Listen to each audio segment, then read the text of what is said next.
Hello, welcome. I'm Malcolm here, and I've got special guest Tracey Reed, a local holistic nutritionist who works in the field, specializes in the area of the gut health, the microbiome, which you think might be very specialized, and it is. However, what the microbiome and your gut health affects is so broad, and we brought Tracey on to kind of share a little bit of insights around that. There are those that know they have gut issues, yes. And then there's a lot of people that have issues, problems that they deal with on a daily basis, that the root causes is in the gut, and focusing there. If you're at all in this world of food and nutrition, that's probably ringing true, but there are so many people that are not and just need that level of awareness. So we are going to just dive right into this conversation. If you're just joining us, I see Megan's on. We got a couple of folks. Just give us a little hello, give us a wave. Love to have you on this morning. Interactive. Want to make this super interactive. So post your comments, your questions, and even if you're catching the replay, we'll be following up with some of these comments and questions as well. So anytime, just post them down below. Whatever platform you're on, we'll reach you. And thanks so much, Tracey, for coming on. Yeah, thanks for having me. Yeah, you've been working in this field for how long now? About 5 years. Yeah, awesome. Yeah. Cool. And there's Megan waving. Yes, hello. Fellow nutritionist. Yeah. Yeah, cool. Yeah. All right, and then how soon did you get into the gut being as that major focus for you? Oh, really quickly. Yeah. So I studied nutrition, and my youngest son is adopted. And he was he was really malnourished in infancy, but was dealing with a lot of cognitive delays, really delayed in every aspect of his development. And so when I finished, I went and became certified in a protocol called the GAPS diet. And that diet is an acronym for the gut and psychology syndrome. So that's the gut-brain connection. So I started really delving into the research behind this gut-brain connection and how I could help my son's brain via the gut. And then the more I got into the research, the more I became fascinated with how gut health is a factor in every single chronic health condition.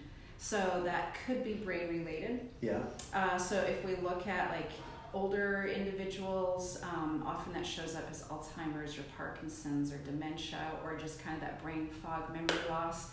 If we look at the pediatric population, that shows up as learning disorders, maybe ADHD, autism, and then teenagers right now, anxiety and depression is totally escalating. Yeah. So we really see it across all age groups, and that's just the gut-brain connection. And so autoimmunity, we now understand you have to have microbial imbalance before autoimmunity can even begin. We know with things like allergies and eczema and asthma and skin conditions, all of these have a microbial component as well. So it's super cool to just delve into that research. It really, if you have anything that is chronic, so chronic means it's just sort of an ongoing or reoccurring problem, that there will be a microbial gut component to that health condition. Yeah, absolutely. It's amazing. You've just kind of given us the full breadth, right? I mean, it's everything. There's almost not a person out there, right? It's not in one of those camps. And Yes. Unfortunately, that's the reality that our culture, our society is facing. Yeah. And maybe this is too big a question. Maybe it's too broad. But what do you see as the root cause? What is causing all these issues in the gut? There are so many factors. I would say probably the biggest one is our diet. Yeah. Biggest one by far. We're inundated with processed and refined foods. Probably the most widely recognized is antibiotic use, especially when people have had repeated rounds of antibiotics. So really good examples of that would be kids who keep getting ear infections and go on one round after another of antibiotics. Sometimes in kids we also see recurring chest infections, bronchitis. In teenagers we see maybe they go on antibiotics for acne, right? Low dose for months at a time. So that's a super common one, pretty well recognized. But diet's a really, really big one as well. And then your birth experience, whether you were born vaginally or C-section. Right, of course. Huge one. Yeah. If you're born vaginally, you sort of get inoculated with your mom's microbes. Really, really important that that happens at birth. For babies that are born C-section, they don't get that inoculation. So their gut microbiome ends up looking really, really different. And we have the research to correlate C-section births to a whole bunch of different health conditions. Yeah. And it starts to show up earlier and earlier as it moves through the generations, right? Yes. Like, yeah. you know, if your mother was born C-section and then she birthed you C-section, or even, you know, even vaginally, like her microbiome has been compromised, right? Yeah. Because of how she came into the world. So we're kind of at this tipping point, right? Where it's, yes, totally. Yeah. It's all coming to a head. Yeah. So all right, well, what are some of the things that someone can do? And I know you sit down in depth with people, you really kind of, you know, take them through this whole journey. Your website, traceyreed.ca, is full of testimonials and approaches that you've taken with people and the successes you've had.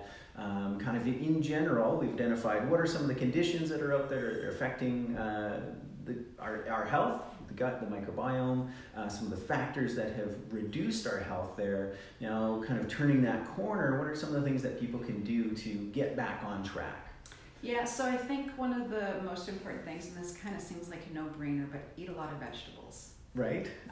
So vegetables have high fiber. Fiber is something that we can't digest. We don't use it, but our microbes do. That's food for them. So vegetables are really great. And the other thing that vegetables have, they're high in polyphenols. And polyphenols are the things that give those vegetables all those beautiful colors and flavors. And even think like herbs, right? Again, those beautiful, intense flavors.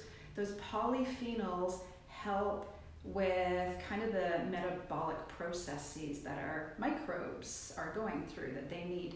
So vegetables have those two components, the fiber and the polyphenols. So I think that's really one of the things, right? Just eat lots of vegetables. You've heard it. Yeah. You know, we've heard it for decades. There's some sound reasoning to that. And then the other aspect, which I think, you know, the Light Cellar does such a great job, is all of these kind of probiotic rich foods that are out there, the sauerkrauts and the kombuchas and all of these kind of fermented cultured foods that give you doses of some of those beneficial organisms that will help with what's going on in your gut.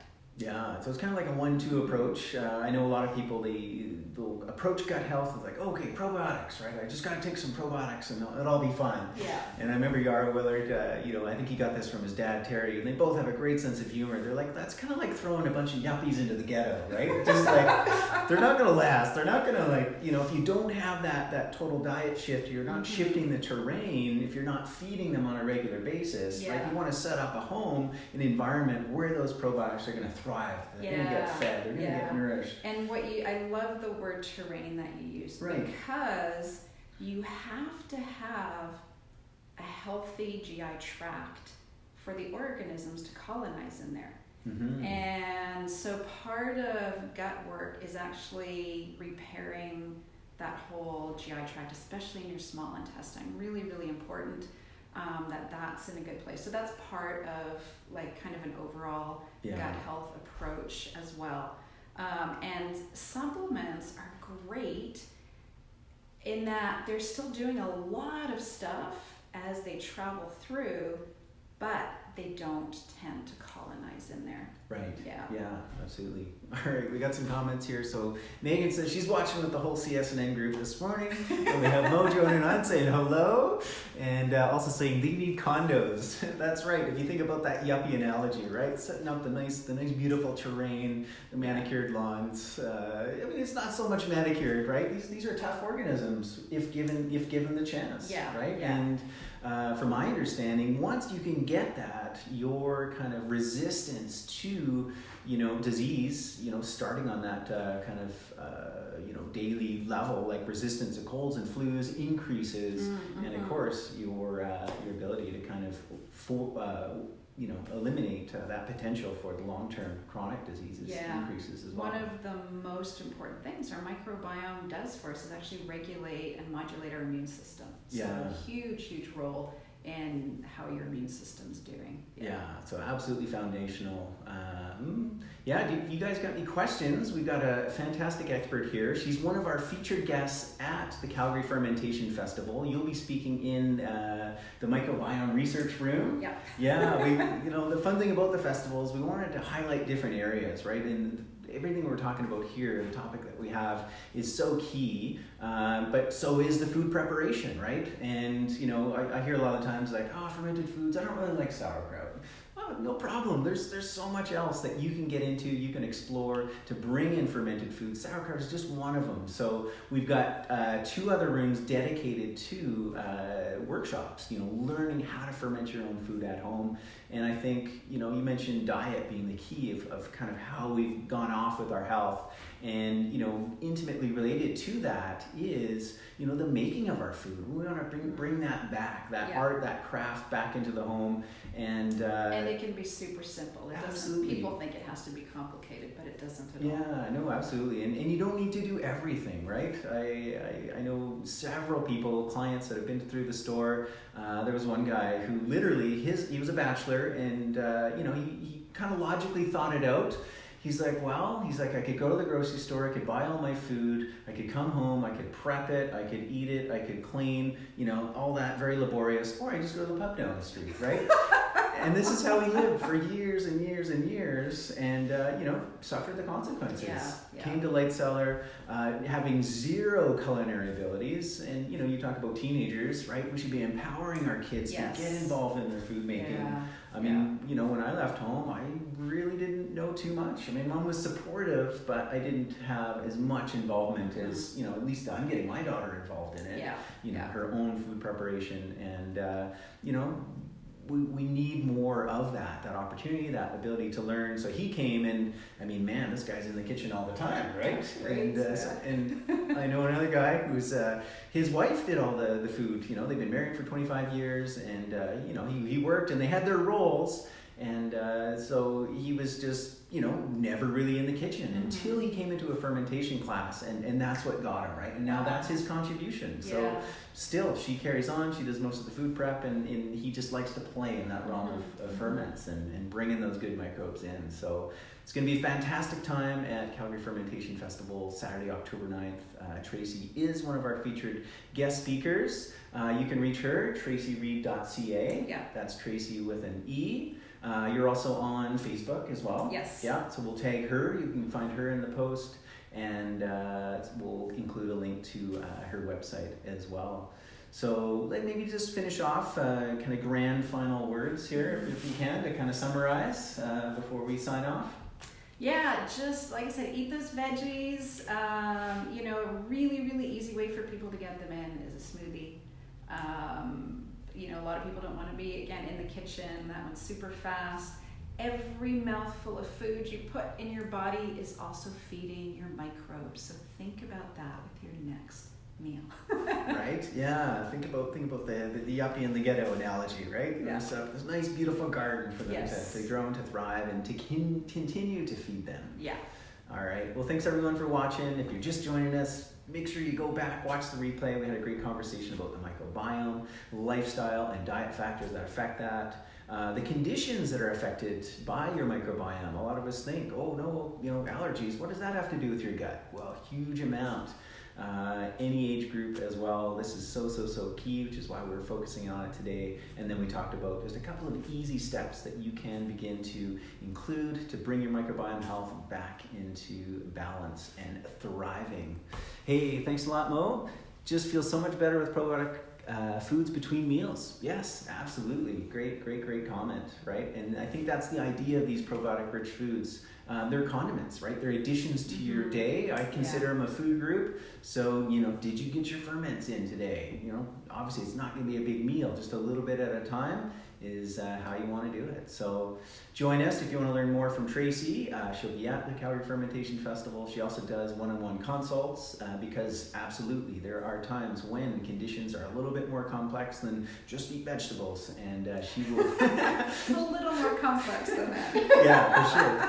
And one of the few GAPS practitioners here, which is an incredible protocol. I can't count on all my fingers, limbs, toes, etc. the number of people that have been impacted by that. We have the book here at Light Cellar if you want to check it out to kind of get an insight into it, and then visit Tracey to go in depth. So thanks again everyone for watching. Post comments, questions down below. We'll follow up afterwards. If you enjoyed this video, give us a thumbs up, share it with someone that you know that really needs to hear this information. And we thank you again for watching. Yeah, hope to see you at the festival. Yeah, Bye. it's going to be great.